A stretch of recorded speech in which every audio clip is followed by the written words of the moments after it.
어제 윤석열 대통령의 대국민 담화 이후에 서둘러 탄핵안을 표결하자고 즉각적인 행동을 촉구한 기혁신당의 입장을 들어보죠.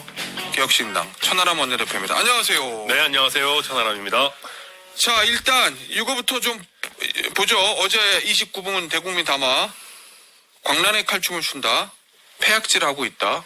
야당이라고 그랬으니까 기혁신당도 포함되는 것 같은데 네. 어떻게 들으셨습니까? 이 광란의 칼춤의 대상자로 지목되신 거. 우선 주체구나. 광란의 칼춤 주체. 예, 저희가 언제 광란의 칼춤을 췄는지는 잘 모르겠습니다. 근데 예. 윤석열 입장에서는 기분 나빴을 수도 있겠죠. 근데 저도 담화를 쭉 보면서 어제 이제 윤석열 본인이 스스로를 변호하겠다 뭐 이런 얘기 기사 나오고 그랬잖아요. 예, 맞아요.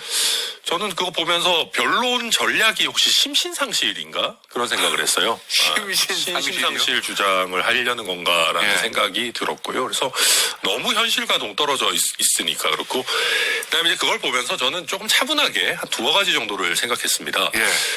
첫째로는 전 세계적으로 정치학계와 미디어학계에서 굉장히 논문들이 쏟아질 것 같아요. 어떤? 그러니까 우리가 지금까지 보면 최고 권력자들이 가짜 뉴스를 이용해서 선동을 하고 그걸 가지고 권력을 유지하거나 잡는 경우들이 굉장히 많았죠, 전 세계적으로. 예. 그런데 최고 권력자가 가짜 뉴스에 본인이 선동이 돼가지고 가짜 뉴스의 피해자 겸 국민에 대한 가해자가 되는 사례는 저는 이번이 세계적으로 처음인 것 같거든요. 그러니까 부정선거 음모론을 자기가 직접 믿은 것 같거든요. 예. 선동이 된 거죠. 그걸 가지고 내란을 일으키는 말도 안 되는 일을 세계 10위권 국가인 대한민국에서 벌였다. 예. 이게 어떻게 가능했느냐라는 논문들이 전 세계적으로 쏟아질 것 같고, 두 번째로 대통령에 대해서 신체 검사 같은 것들을 정기적으로 하는 걸로 알고 있는데 예. 그때 정신감정도 꾸준히 해야 될 것 같다. 신체뿐 아니라 정신도. 그렇죠. 아니, 왜냐면 그건 정말 중요한 것이거든요. 특히 우리나라처럼 예.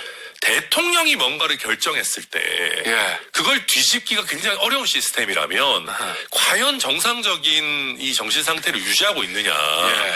지금 정규재 주필 같은 분들도 나와서 알코올성 치매 아니냐, 저도 이거 알코올성 전두엽 손상 아니냐 이런 얘기를 막 하고 있는데 예. 그런 것들을 우리가 검증할 방법이 없어요. 내부적으로라도 예. 그런 것들을 그 대통령의 신체적 정신적 건강을 챙기는 프로세스 계속 있어야 되고, 이 비상계엄 같은 이런 조치, 저도 계엄법 개정안 냈지만은, 예. 이런 거는 단순히 심의가 아니라 정말 더 동의를 엄격하게 얻는 절차들, 시스템적인 개선점들을 잘 만들어야겠다 생각이 많이 들었습니다. 자, 그럼 어제 딱 가짜뉴스도 말씀하셨는데 어제 딱 듣고 나니까 대통령이 그런 비상계엄을 이뤄서 이것 때문에 한 거구나 라고 답을 좀 얻었습니까? 네. 그냥 저는 정광훈, 황교안, 그 등을 포함해서 그 소위 말하는 꼭 그군지는 모르겠지만 음모론 유튜브 이런 쪽에서 부정선거를 진심으로 믿고 있는 것 같아요. 결국 목적은 부정선거, 그다음에 그렇죠. 선관이다. 그러니까 나머지는 제가 봤을 때 좀 약간 격가지들이고 예. 그냥 크게 두 개죠. 부정선거를 밝히겠다는 거랑 야당 꼴보기 싫다. 네, 그 두 개 정도 큰 흐름 아닌가 싶습니다. 알겠습니다. 자, 그런데요. 네. 의원님. 네. 지난 토요일에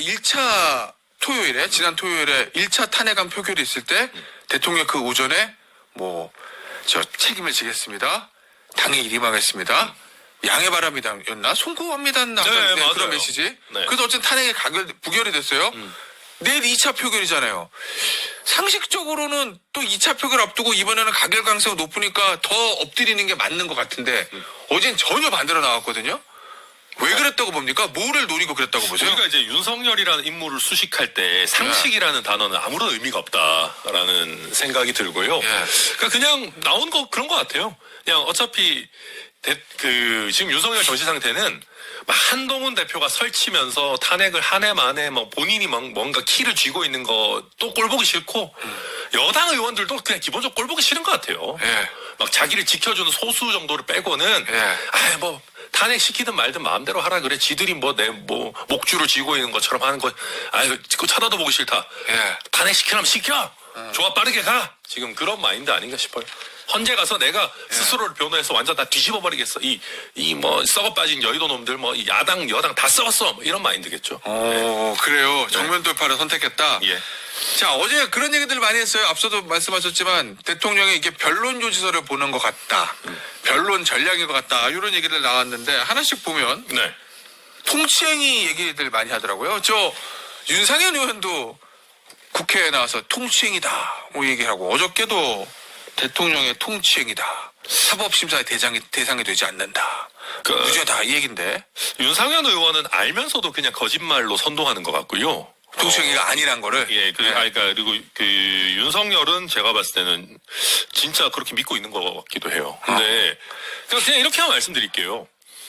우리 전두환 노태우 처벌했잖아요. 예. 그러니까 우리나라는 성공한 쿠데타도 처벌하는 판례가 쌓여 있는 나라예요. 그러네. 성공한 쿠데타도 처벌하는데 실패한 쿠데타를 처벌 안 하는 건 말이 안 되고요. 그리고 예.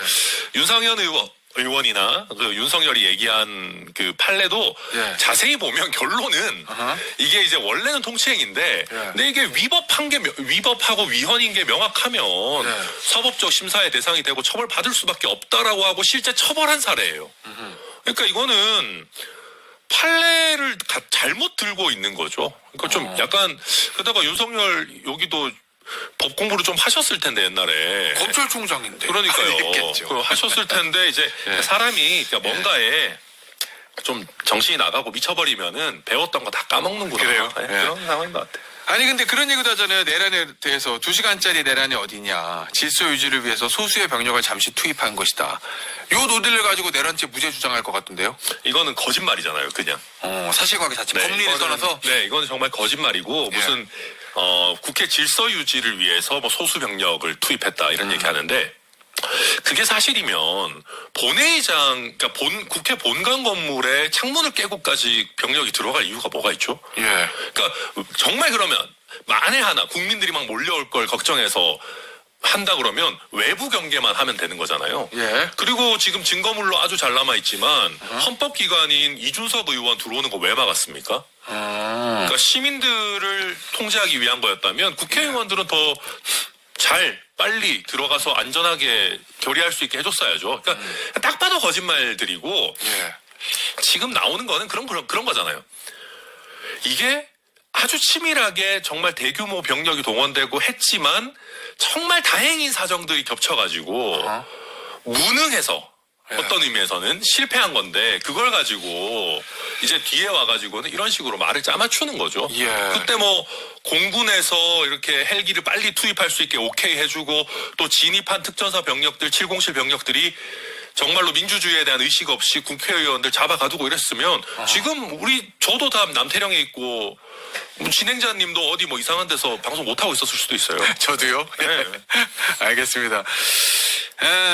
어제 이제 대통령의 변론 전략들 이게 이제 드러났다는 보도들이 있던데 어제 채널A 단독 보도를 보면 대통령이 헌재 심판장에 직접 나가서 직접 내가 변론하겠다.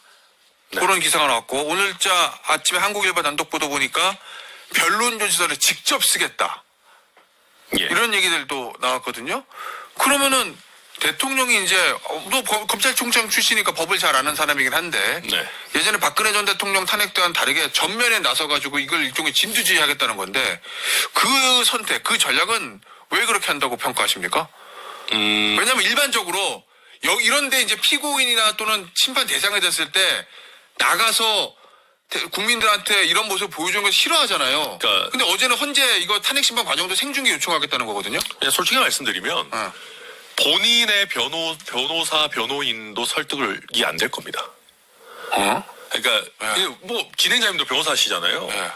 어제 윤석열이 말하는 대로 막 야 이거 부정선거고 그 뭐 야당 이놈들이 내 말도 안 듣고 뭐 해가지고 이거 다 때려잡아야 되는 겁니다. 원래 이렇게 변론 요지서 좀 써주세요. 그러면 일단 한숨을 쉴 겁니다. 변호사가 하고 자, 천하는 변호사는 그러면 한숨을 쉽니까? 일단 기본적으로 전 수입을 안 하겠죠. 그렇지만은 만약에 같은 상황이라고 하면은 이걸 어떻게 이제 조금이라도 말이 되게 해야 되냐 하면은 윤석열 본인이 원하는 것과 변론 방향이 실제 달라질 수밖에 없어요. 아니면 그 본인이 원하는 수준보다 톤 다운이 되거나 그거 못 견딜 겁니다.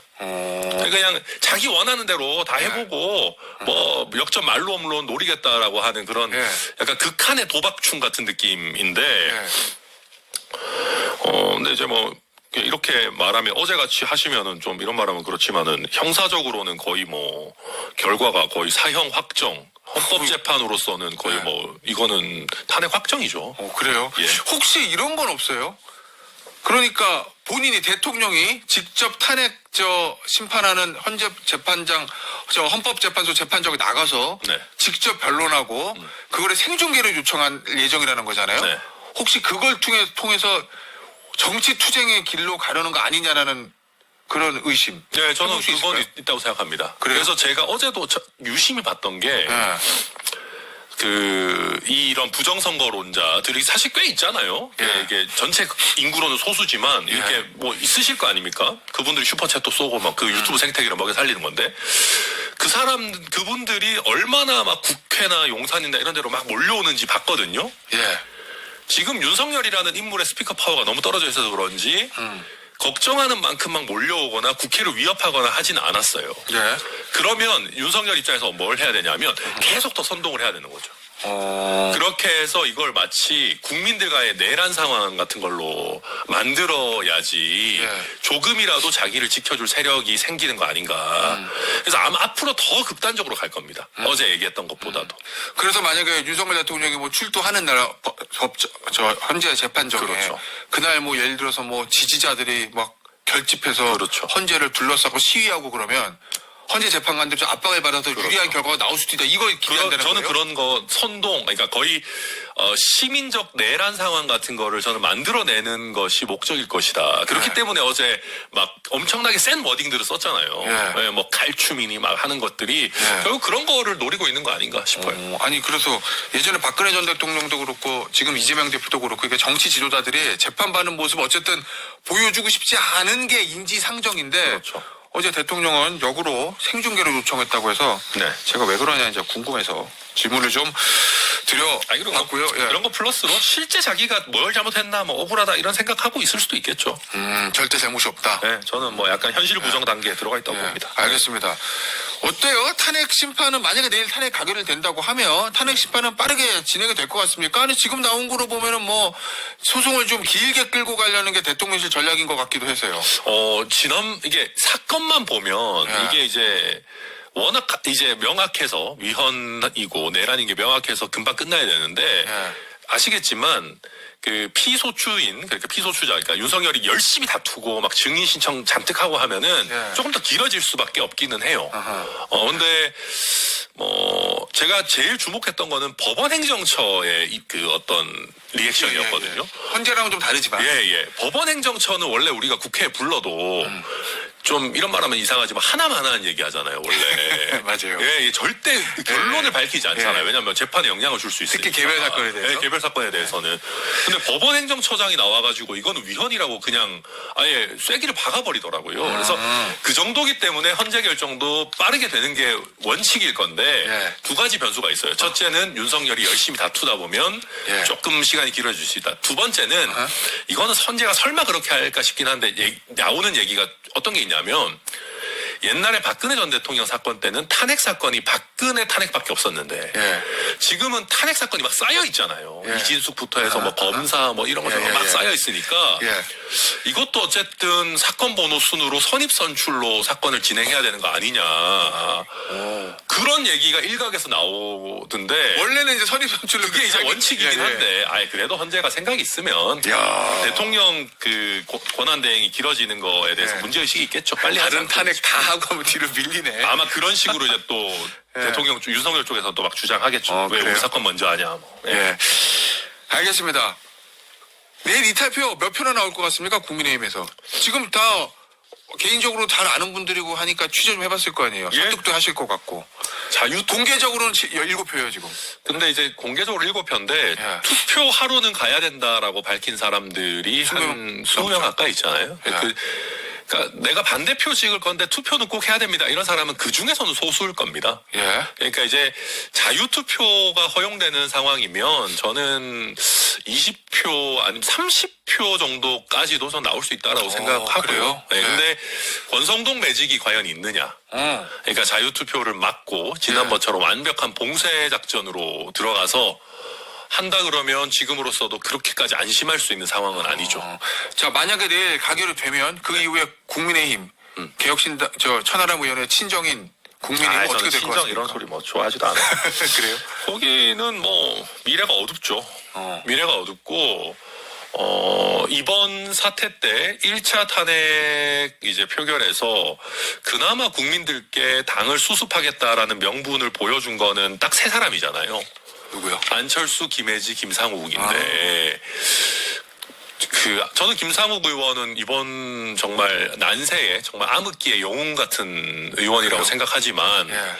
아직 당을 이끌기에는 조금 정치 경력이나 이런 거에서 쉽지 않고, 그리고 안철수 의원은 이번에 참 용기 멋지게 보여줬지만은 당에서 굉장히 외톨이 신세거든요. 그러니까 당을 수습할 명분이 있는 사람 중에 실제 이 이후 사태를 끌고 나갈 만한 정치력이나 어떤 지지세를 갖고 있는 인물이 없어요. 그러니까 답이 없죠, 지금 상태에서. 알겠습니다. 짧게. 네. 분당될 것 같습니까? 국민의힘? 예스, 노로. 모르겠습니다, 정말. 아, 그래요? 네. 혼란 상태가 지속될 것 같다. 네. 이런 말씀이신 것 같아요. 그렇습니다. 여기서 마무리할게요. 개혁신당 천하람 원내대표였습니다. 감사합니다. 감사합니다.